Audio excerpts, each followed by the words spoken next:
বেআইনিভাবে লটারির টিকিট বিক্রি করতে এসে পুলিশের জালে ধরা পড়ল এক যুবক। অমরপুর বিধানসভা কেন্দ্রের অন্তর্গত যতনবাড়ির সম্রাট যুব সংঘের নাম দিয়ে 100 টাকার বিনিময়ে লটারির টিকিট বিক্রি করতে আসে এই যুবক। যুবকের কাছে আইনের কোনো ধরনের অনুমতি ছিল না। পুরোপুরিভাবে বেআইনি পথে অর্থ রোজগারের জন্য ধান্দায় বসেছিল এই যুবক। চিটফান্ড কোম্পানির মতো রাস্তায় বসে প্রকাশ্যে বেআইনিভাবে লটারির টিকিট বিক্রি করছিল। বেশ কয়েকদিন ধরে গোটা অমরপুর মহকুমা জুড়ে আনাচে কানাচে জাঁকিয়ে বসেছিল এই প্রতারণা ব্যবসা। যাই হোক, এই ধরনের প্রতারণা ব্যবসার লোভে পড়ে সর্বশান্ত হচ্ছে সাধারণ মানুষ। অমরপুর বীরগঞ্জ থানার পুলিশ এসে প্রতারণা চক্রের একজনকে ঘটনাস্থল থেকে আটক করে থানায় নিয়ে যায়। বীরগঞ্জ থানার এক পুলিশ অফিসার বলেন, এই ব্যবসা ত্রিপুরা রাজ্যে কোনো ধরনের আইনি প্রক্রিয়া নেই, সম্পূর্ণ বেআইনি।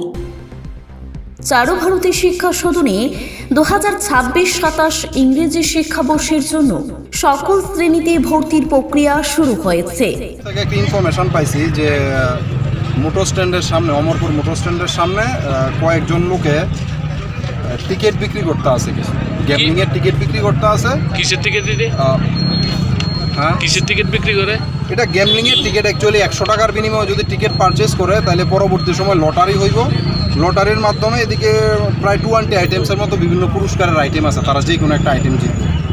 কিন্তু এটা তো তার কাছে যখন আমরা ডিমান্ড করছি যে তার কাছে লিগেল কোনো ডকুমেন্টস আছে কিনা এই জিনিসটা করার, তারা এমন কোনো ডকুমেন্টস আমরা এখনো দেখাইতে পারছে না যে টিকিট যে তারা বিক্রি করতে আছে এই ব্যাপারে।